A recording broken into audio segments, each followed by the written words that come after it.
Hey, this is Neil Bawa, the mad scientist of multifamily, and you're listening to the Mailbox Money Show with Bronson Hill.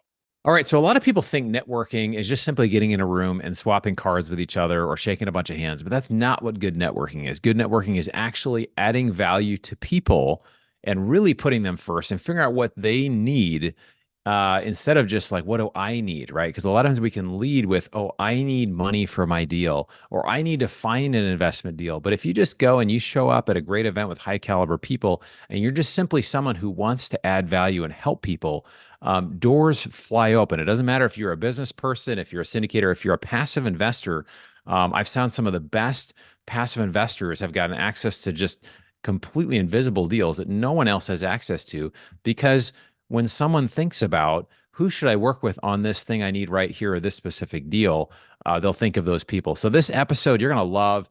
I think this can enrich everybody's life if you're somebody who adds value. So let's jump in. Great interview. All right, welcome to the Mailbox Money Show. Leka, how you doing today?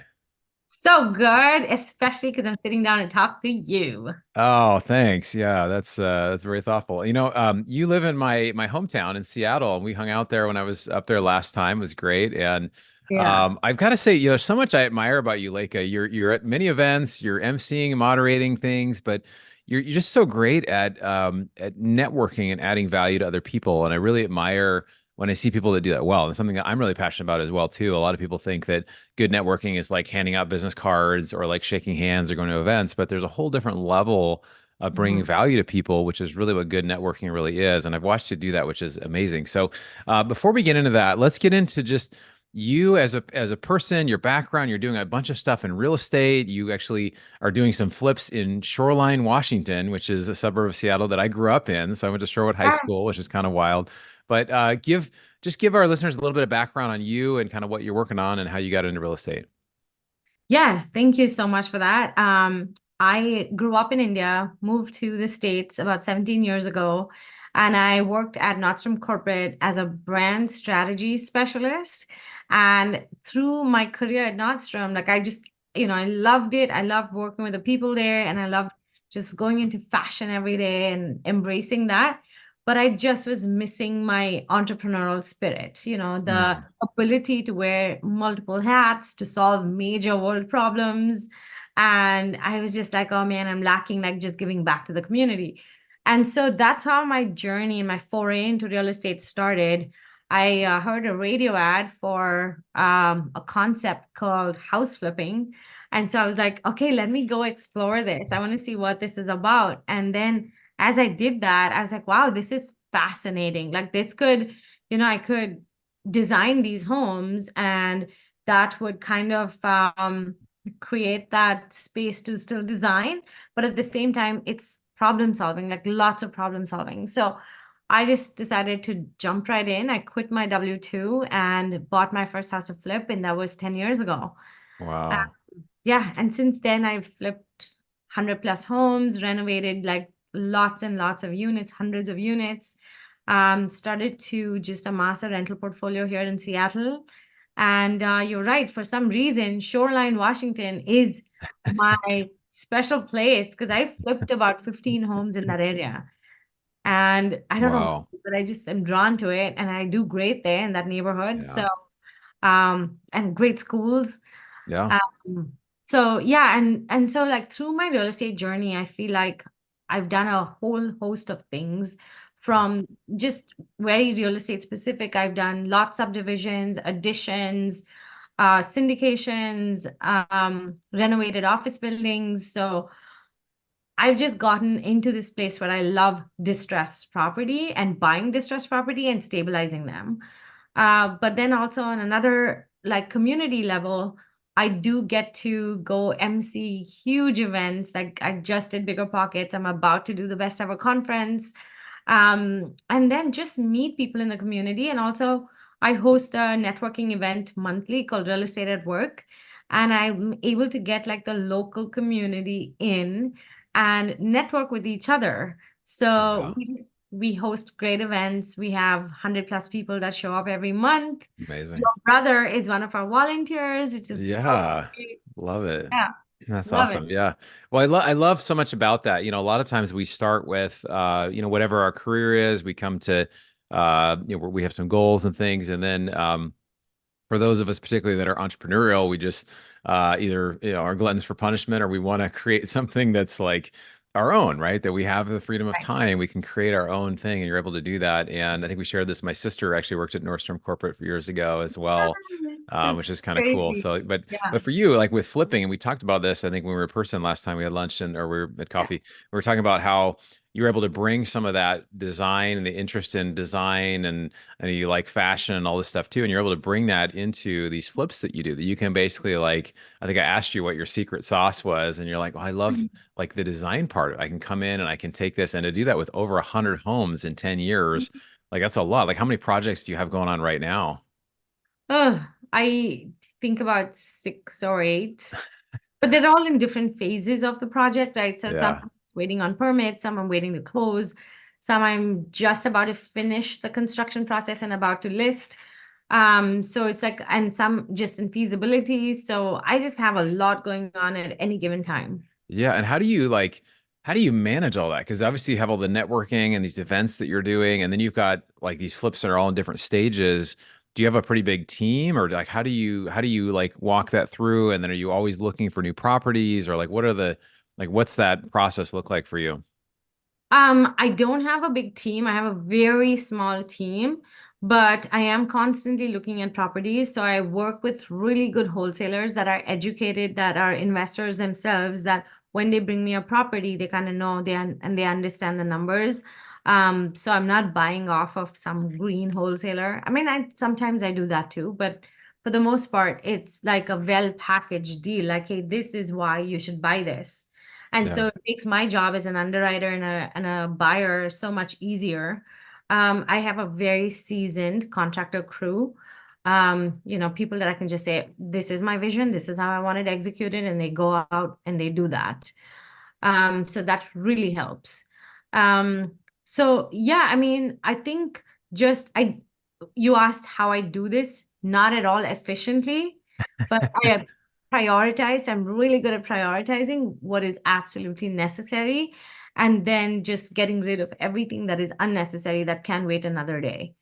You know, Um, I want to talk about that for a minute because that's something I really wrestle with a lot. I have there's personality tests. There's one called the Enneagram, which is like these different. So I'm a 3, which I'm is a like three. it doesn't surprise me though because you're you're somebody who like you're a go-getter and you get stuff done and all these things. And so a 3, for those that aren't familiar, it's the achiever. And so the Right. plus side is that you can get stuff done. You can, have big goals. You can get, Yeah. you just do, and they're like, oh my gosh, Sure. how do you do all Yeah. this stuff? How do you, and people ask, I'm sure they ask you the same. Right.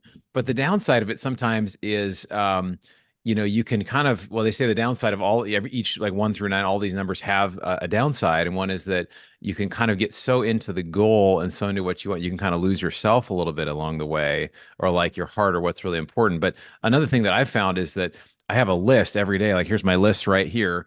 And like I cross things off it every time I have something. I love crossing things off the list. But I noticed when people and tasks are kind of, there's like that's a challenge to balance, right? Because like if Yeah. there are people that are calling and they need something, I want to respond to that because in my value system, people are more important, but the Uh, list only gets longer whether I have people around or not. So how do you balance that out from you have a lot of things that you're doing, and then you're yeah. also doing all these networking things. I literally feel like I'm wearing like 15 different hats at one time. I'm really good at multitasking, and I'm the same way. Like, I want to help people. I want to help people. But then recently, I'm like, look, I can only go that far if I just continue to respond to every single person. So I, again, have to prioritize and only deal with something that is absolutely necessary because that's when you move the needle quickest, right? Like, if you just do what is really required of you in that moment on that day. And so same, I have a list, but it's on my phone. And I am constantly sending myself messages, which is really weird. People are like, who are you texting? Oh, myself. Myself. Myself. That's So yeah. wait, you text yourself like you just like a reminder or something, or like to like make a note later. So later in the day you come back to that and then you add it to your list or your system and all that. Okay. So I've done list apps before where I actually go put stuff and then check it off. It just Yeah. work. And so I just text myself because it's just the other thing is simplifying everything. Um, Hmm. and it's great that you actually have a paper and a pen. Like that's what I would like to do. But given that I'm never at my desk the whole day, Yeah. like I have to have something on the fly. Yeah. And so I have a WhatsApp message thread with myself. Yeah. And Great. then I just put stuff in, then I delete Yeah. stuff as we go, or I cross things out. Like WhatsApp is great. It's just such Huh. so many good features. Yeah. You can take photos, take videos, just plug it in there. That's You great. can put little checks on it, like whatever, and you can share stuff. So I just have like a whole WhatsApp thread That's with, great. Well, I think it works for you because you're on the go. I have yeah, this system where I have this, what I can share briefly, but people will be listening to this as well. But like on the right side, I have all like the things I'm doing today. So that's like my list of my schedule. I do this the night before, so I kind of know what I'm doing. And yeah, on the left side, I put all the tasks of things. Kind of short today because I've got mostly meetings, but tasks for yeah, work. And then below is like other tasks that need to get done, like for personal or for other things. yeah. And then on the lower right, I carry over like the things that I don't get done today, I carry them over to tomorrow. But I do this the night before, and it's just a simple like I use scrap paper from printer or whatever. I just write on the back, and Yeah. it's just super helpful because then I can like know, okay, like it's the idea like work your plan your work. It's helpful, and then you come back to it and you carry things over. But you've got a system that works for you, and I think that's really important. Um, Yeah. yeah, I wanted us to talk a little bit more about networking. So again, there's a lot of people think networking is a lot of things. Like, what is networking to you, Leka? Like, what does that word mean to you? It's funny. For me, it's about adding value to Yeah, other people. And the way that I do that is by, I do have a very large network. And it's constantly by adding value that I develop these friendships. So they're more like friendships for me than yeah, colleagues or people in the real estate space. And I truly network with people that I enjoy, just being in the same sharing space with. Like I have this one guy who he and I have both been investing in the Seattle market for a long time, like 10 plus years now. And so we're always like, hey, do you have a contractor? Do you have an electrician? Do you have this? Or, have you built like 3 years ago, he started building dados and he started like becoming the master of building dados. So I'm always like, okay, what's your price per square foot? Like, where are you looking? What are some best neighborhoods? Today, it's really funny, but today he sent me a really weird question. And he was like, and he's married, has 3 kids. So he sends me a question. He's like, this is a weird question, but what perfume were you wearing at your meetup? And I was like, oh my God. So, and it's like, because we're such good friends first, yeah, and then everything else is built around it. yeah, And I was like, go to Nordstrom, buy her this, And I was like, and then the next text would be like, okay, who's the electrician you use? It's like yeah, weird. Networking to me is, adding value to other people yeah. and building a community or a platform for people to come and meet other Mhm. investors and to grow their networks. Because if my network's growing, then my Mhm. network's growing. Yeah, yeah. It's a really big deal. And there's again, a lot of people hear the term networking and they just think like, oh, this feels awkward. I get to go and meet people and shake hands and Yeah, like it just. But the idea, there's a great book by Joe Polish, who's a marketing guy, and he says the book is called "What's in It for Them," and basically like that's. I mean, I can summarize the whole book for you with that. Is what's in it for them. yeah, Like when you're talking with people, it's like in that moment, like what does this person need? Do they need a right. connection? Is there somebody else in the room? So when you're at that place, you're like, oh my gosh, you got to meet Dave over And here. You so, got to yeah, meet Sarah, and then you introduce them, and then you're the connector for that, which is huge. And so, but it could be a resource, it could be a book, it could be something that they need, and it's just being that person of value. And I think it's amazing when you can do that, and you can just bring value to people, but also when you can be a connector. And that's something I see you doing really well. Like, is you're really great at connecting people that are like, because you have a big network and you're able to serve them. And there's a saying that, if you want to grow your net worth, then it depends, how you treat your network is how you grow your net worth, or how that if you attend to that.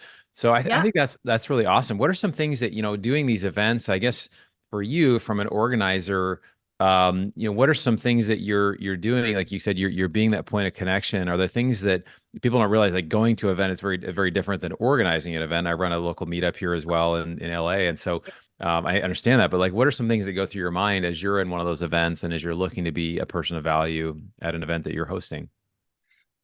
So one of the bigger things for me is I do have access to amazing people across the country. Like, how do I give my community access to that person? And so constantly looking at, okay, who would be great for my community? Like we just did one with Jamil Damji where he is the master wholesaler, Nice. but a lot of people in the group are like, okay, how do we go about finding deals, or how do we go about setting these deals up in a legal, structured manner? And Mhm. he is just such a good master at that. And same thing, like, how to think outside the box. Now, when I bring someone like that to my community, what's going to happen is my community is going to go bigger and better about wholesaling properties or finding these deals, which is more deals for me. Yeah. Yeah. You feed yourself. So Yeah. right. So I'm like always like, okay, how do we? And then the next one is about like lowering your taxes 100 different ways. So it's just like, how do we constantly educate the community on these different aspects? Yeah. Um, and so, yeah, as an organizer, it's really hard, right? Like, first you have to market the event, make sure that you have Hmm. enough attendees, and then once they do come, like, how do you add value through the Hmm. meetup so that they're not bored and then you just keep them coming. Yeah. And so there's just so many different things that you have to think about as a meetup organizer. I almost feel like you have such a huge responsibility, and I'm sure you feel the same, Yeah.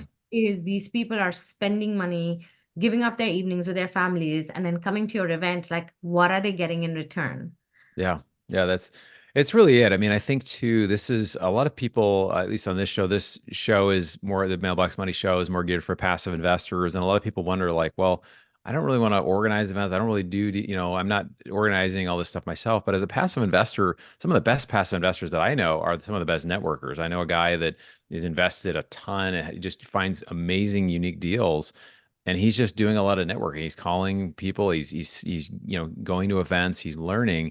And again, there's this thing. Robert Cialdini has this book called Influence, and it talks about some of the laws of influence if you want to influence people. But one of them is reciprocity. So if you give value to people, we feel compelled. We have to find a way to give it back. So if you're there and you help me or you help someone else, like I feel compelled. I've got to say, how can I bring value to Leka? And I've seen that where people will be like, hey, I've been on somebody's podcast, and they're like, well, let me introduce you to these three other people, whatever. And I'm like, oh my gosh, like what can I what can I do for this person? It's amazing how that works. And Yeah. it works. I've watched passive investors do that to get invited to deals that are just like when they only need one person or it's something really unique that's a super, like I know a guy that got like $100,000 return basically overnight for having $2 million in a secure. It just had to go into escrow to be able to close a deal. And it just, so then they got like a 5% return overnight. Like it was amazing, right? So if you annualize that, it was like a crazy, but so those things exist. And like you said Yeah. something else as well, that Warren Buffett actually says, we only work with people we like, right? We only work with people we like and trust. So you get around those people, and then there's this collaborative nature, there's this Right. energy, and it really builds. Absolutely. I 100% agree with you. I've seen deals happen right in front of my eyes. I had this deal that in underwriting right now. It's a sixplex in Everett, and it was brought to me by one of the women that attend my meetups. And she was like, "Hey, I have this off-market deal, and I feel like I just need to bring it to you because you add so much value." Wow. And I was like, Amazing. "Wow, okay, cool." Like, Um, okay. yeah, and so, I'm at that point where I might not actually buy it and wholesale it off to someone else for a massive assignment fee. But at the end of the day, like I can actually make money off of hosting these events because Yeah. I'm putting myself out there. And every like speaker that we get, I'm the one that's on stage interviewing them. Yeah. And so I feel like if I can add value to all these people, then in turn they can add value to me too. It's amazing too when you are the person of value, because I just think it's something like I've done and you do. I think both naturally as well as it's an intentional business decision. Mm-hmm. But it doesn't come across like it's a high value, high trust way of living.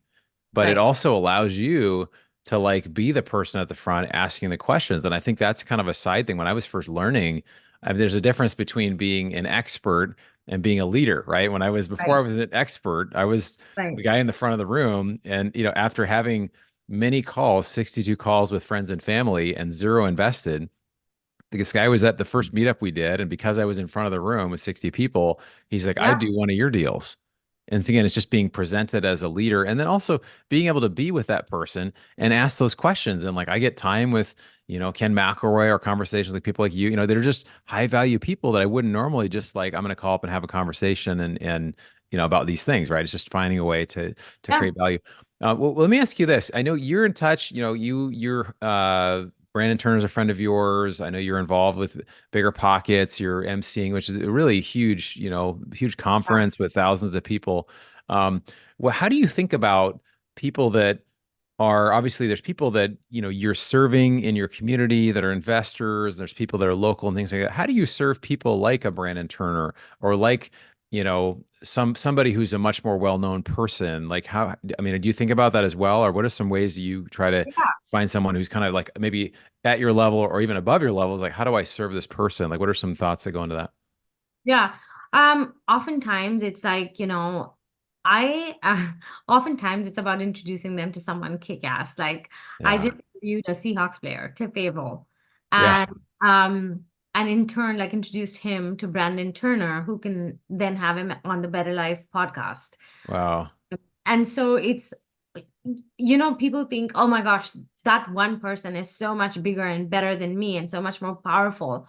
What value am I going to add to them? But you don't understand that everybody could use help yeah, in one form or another. Everyone can use help. And just figuring out, okay, what is it that they need in their lives right now? What do they need to grow either personally, professionally? Like, how can I help them? Like Brandon does a Better Life Summit. And I often go as either like a panel MC or a speaker. So, it's also about adding value to his community.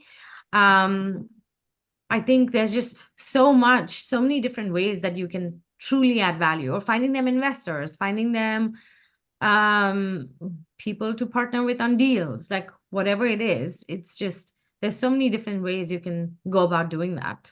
yeah, exactly. And I think too, there even at a deeper level, I mean, it comes down to like some of my spiritual beliefs as well. If we're out to make people's lives better, and really serve and love people. It's a form of servant leadership and just being able to be there for people.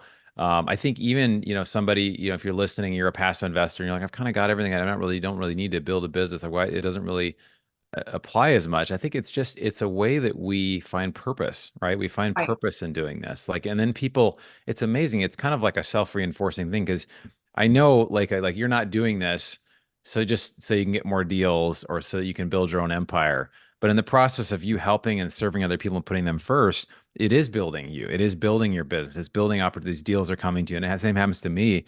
And so it's amazing how it like reinforces. It's like a virtuous cycle, right? You're out there helping people, and because you're helping people, it comes back to you. But it's a counterintuitive thing. 'Cause a lot of people are like they want to go out into the world and they want to sell and they want to do whatever, but they don't really think about what people really want and need and really serving Right. people. Right. Absolutely. And a lot of times people ask me like, hey, why are you doing this? It takes so much time and effort. Like you do it every month. Like, why are you doing this? The answer is not tangible. Like Yeah, I do it because I like to. yeah. And then whatever happens, whatever comes my way after that is just gravy on top. Yeah. Yeah, that's it. That's it. No, it's awesome. I love what you're doing. Well, that's great. I love, we've talked a little bit about some of the real estate stuff you're doing. I'm sure we could go on for a long time. Just a couple more questions for you, and then I wanted to have people, if they want to reach out, how they can get in touch with you. But why don't you talk a minute about just some things that have been helpful in your journey in growing, you just personally, professionally in this area, networking, whatever, just something that either it's a book or it's a resource or a podcast or something that you use. Can you just talk about something that's been helpful to you on your journey as an investor or as an individual? So I recently read a book called Fire Yourself. I've heard of that book. Oh, really? Yeah. I love that book. So if you haven't Oh, read it, you guys have to go find yourself a copy right away. But I'm constantly looking at new ways to invest, learning new techniques. And just, once I like think of something like a concept or an idea or a new way to do something, then I go all in and I go really deep.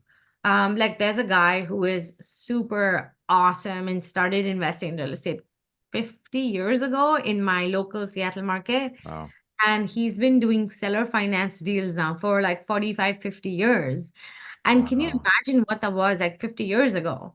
And Yeah. so I'm just super intrigued and I'm gonna go do like a week long event with him where we just Wow. talk about it's called Power Players and just talk about how to find seller finance deals, um, Yeah. how to like market for them, how to structure them. And the cool thing is he has all these buildings that are seller finance for 30 something years, but they're all Yeah. in my neighborhood, like in the Yeah. same neighborhoods that I'm paying above asking and getting these crazy high interest rates. He's like, well, I just own a building down the street and it's, a 3.5% interest for the next 30 years. And I'm like, I'm doing it all wrong, right? So Yeah. and so in a way, I'm just like always finding new strategies and then digging deep and learning Yeah. about it. Have you had Cody Davis at your meetup? Yeah. Yes.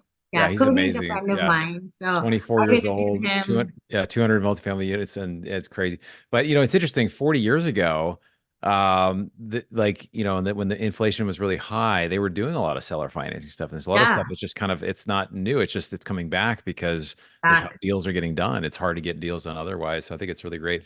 Um, well, Lake, I just want to say thank you so much for coming on the show today. I just really appreciate every time I interact with you, I always get something out of it. You're always adding value to people, to others. You really genuinely care for people, and I admire that about you. And I love what you're doing in your business. I mean, you've got a great presence on Instagram. You've got your multiple, you got 6 or 8 flips going on right now, which is awesome. So love that. So can you share with people how they can get in touch with you, follow what you're doing, and reach out if they want to invest with you? Yeah, absolutely. Please reach out to me on LinkedIn. That's my preferred network to connect with other amazing investors and even people that are just looking to invest passively. I am also on Instagram. And always you can just send me an email, leka@rehabithomes.com, and happy to, connect with you and chat more. Awesome. Awesome. Well, thanks so much for being here today, Leka. This has been a lot of fun, and we'll have to have you back again in the future. And good luck with all the things that you're hosting and you're up to. You're up to a lot of great things. So thanks for being here. Thank you for all the value that you add, Bronson. Thank you so much. Oh, thanks.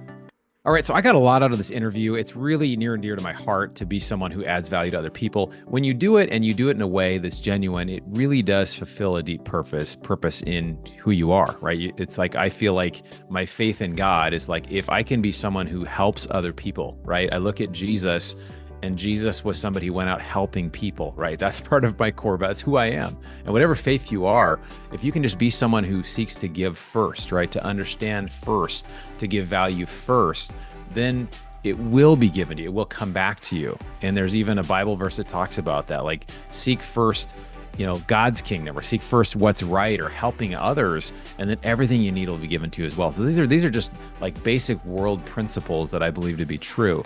And so again, whatever your faith is, it's you can say law of attraction, you can use other terms for it, but I think that's really what it is. A couple things I got out of this really were just really creating value in your network. Really being someone who is a person who's a connector. It's super fulfilling, rewarding. And when you do that, a lot of people wonder, like, how do you do that? How do you find all these deals? Well, it's because I'm in the mix of all these people and I'm trying to help them, and deals just come to me, right? So wherever you're at, I think it's something that we can all work at. And you can use this in your business, you can use this in your family, you can use this in your personal life. But it's something that as you treat your network well, or you give value to other people, there's this reciprocal thing that's just like, I've got to pay it back. I've got to find some way to help this person. And so it happens. It is not always the same. You give somebody something very small of value, and they may give you something much more value just because we feel like we need to pay something back because someone's been kind to us. So Hope you enjoyed this episode. Feel free to like and share this with a friend. It really humbles me, encourages me that you're here, a part of this community. We'd love to hear from you. Some of our events coming up, our investment deals, the stuff that we're creating. We've got some really exciting stuff in the pipeline, both from a deal perspective, doing some stuff for capital raising. We're doing all kinds of stuff for depending where you're at. So please connect with me on social media. Connect with me. You can shoot me an email, bronson@bronsonequity.com. Love to connect with you, and we'll look forward to seeing you on the next episode of the Mailbox Money Show. You've been listening to the Mailbox Money Podcast. For more free resources, articles, and videos, go to bronsonequity.com. There you can download your copy of the special report, The Single Best Investment Strategy During and After a Pandemic. None of the information shared here is an offer to buy a specific investment, and this is for educational purposes only. Consult your financial, legal, and tax professionals and use your own common sense before making any investment decisions. Thanks for joining us, and be sure to tune in next time for more Mailbox Money.